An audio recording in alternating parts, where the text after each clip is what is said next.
Selamat malam teman. Hari ini Rabu 4 Maret 2026.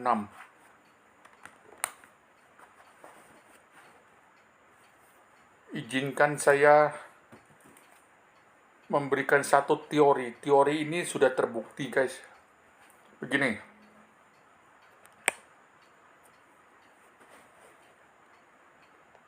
Dimanapun kita curhat ke seseorang, ke hamba Tuhan, ke kiai, ke orang pintar, atau ke chat GPT, AI, selalu akan dikatakan kalau kita punya masalah, kita lagi bete, stres, depresi, mau bunuh diri, itu langkah terakhir. Pasti diungkapkan, oh jangan, coba kamu cari seorang rekan yang bisa kamu curhat, kamu dengar, kamu ungkapkan perasaanmu, maka kamu akan ditolong, dilepaskan dari tekanan hidup, stresmu yang kamu berpikir lebih baik bunuh diri. Apakah benar demikian?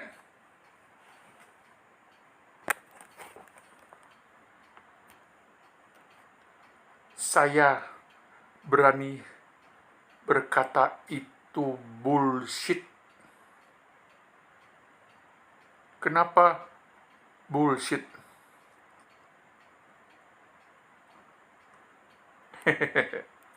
Keren ya, kumis sama jenggot saya. Bullshitnya begini, guys. Saya sudah membuktikan kepada beberapa orang, saya curhat sama dia, bahkan hampir 1 jam dia dengarkan pada saat telepon pertama kali, curhat yang pertama kali. Baik dia, baik. Mau dia mendengarkan kita, mau. Apakah teori tentang kalau ada sesuatu kita harus mencari seseorang untuk menjadi tempat kita mengeluarkan seluruh unek-unek kita supaya kamu tidak melakukan hal-hal negatif yaitu bunuh diri? Benar, sesi pertama.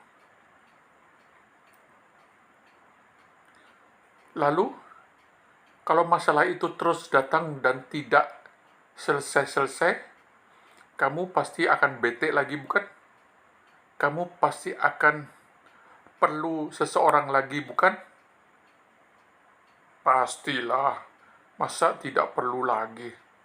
Dan kamu punya pengalaman bahwa si teman sahabat A itu mau mendengarkan kita. Oke, kita ingat dia, jadi kita cari dia untuk mengeluarkan seluruh kalimat-kalimat yang sama seperti pertama kali itu. Apakah dia mau mendengarkan? Mau, pasti mau. Berarti apakah itu solusi yang disampaikan oleh coach itu benar adanya? Bohong, guys, bohong. Dengarkan saya. Kali ketiga kita telepon, dia sudah mulai protes. Pada saat kita mengeluarkan kalimat yang sama, dia pasti akan memotong kita dan memberikan nasihat. Betul atau betul? Apalagi kita mengatakan lagi lengkap, pasti dia akan mendengarkan dengan sangat terpaksa. Berarti teori coaching itu sudah mulai ke reject atau tidak benar. Betul ya? Betul? Betul, pasti betul. Buktinya kamu 1 bulan atau 2 bulan kemudian kamu telepon lagi kepada dia, sahabat si A nih, maka dia sudah tidak akan menerima telepon kita dengan segala alasan tetek bengek. Betul? Pasti betul. Dengan terpaksa dia mungkin akan menerima telepon kita selanjutnya. Tapi waktu itu silakan Anda amatin bagaimana respon dia. Bagaimana nasihat-nasihat yang lebih banyak lagi keluar. Berarti coaching itu sudah mulai terdegradasi. Betul atau betul?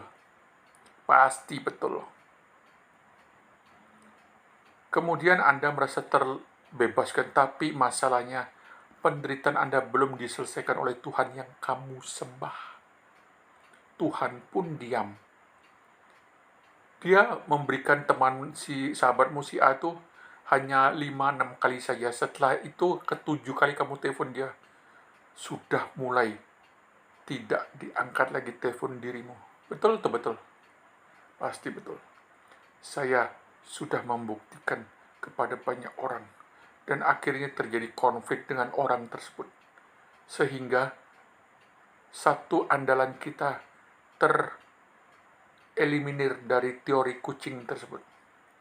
Contoh nyata, Anda silakan menyaksikan di TikTok saya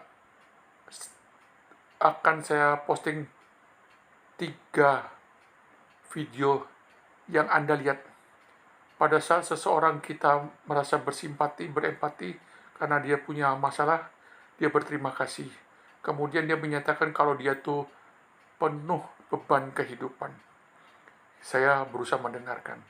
Tapi setelah itu, minta dia untuk mendengarkan kita. Apa artinya? Artinya dia menolak dengan cara seperti apa? Sudah terbukti, guys. Anda mau menghubungi saya, berdiskusi, atau memberikan masukan, tolong Pak Elia Haryanto, saya seperti ini, tolong dibuatkan kontennya. Anda telepon saya di 0815 5800 1209. Saya dengan sukacita menjadi corong speaker Anda dengan bahasa-bahasa saya. Setelah saya mengetahui seluruh unek-unek penderitaan Anda sehingga Anda merasa depresi, hampir gila, bahkan hampir bunuh diri. Karena memang demikianlah keadaan yang sebenarnya. Saya sudah stroke sejak 18 Oktober 2015. Hampir 11 tahun. Nanti di Oktober 2026, 11 tahun, guys. Ada satu pengalaman lagi, bahwa seorang penginjil yang pada saat saya stroke, dia mengunjungi saya, katakan, Pak, apakah Anda memahami penderitaan saya? Penginjil itu mengatakan, saya paham bagaimana Pak Elia mengalami stroke itu. Oh gitu ya, iya. Singkat cerita, setelah lewat 2-3 tahun, dia mengalami stroke. Pada saat saya berkunjung ke rumah dinasnya dia atau pastorinya, dia mengatakan satu hal yang sangat-sangat memberikan konten kepada saya. Dia katakan, hari ini saya baru benar-benar mengerti mengapa Pak Elia marah terus. Dia baru kena stroke dan baru memahami tentang penderitaan yang sebenarnya. Saya memberikan satu wacana. Saya bersyukur Anda kena stroke karena Anda bisa menjadikan mimbar untuk menyampaikan pesan secara firman Tuhan dan secara psikologi seseorang. Apabila seseorang yang sedang dalam lembah kekelaman, kita datang untuk mengunjungi, beri Anda punya telinga kepada dia.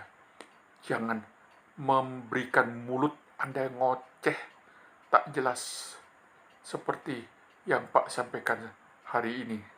Jadi, silakan hubungi saya. Tuhan Yesus memberkati. Kalau Anda bersimpati kepada saya, silakan memberikan donasi kepada rekening BCA saya.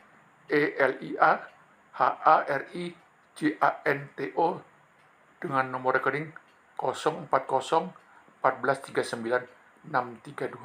Saya tidak meminta, tetapi kalau Tuhan gerakan, saya menerimanya dengan sukacita. Terima kasih, sampai jumpa. Tuhan Yesus memberkati.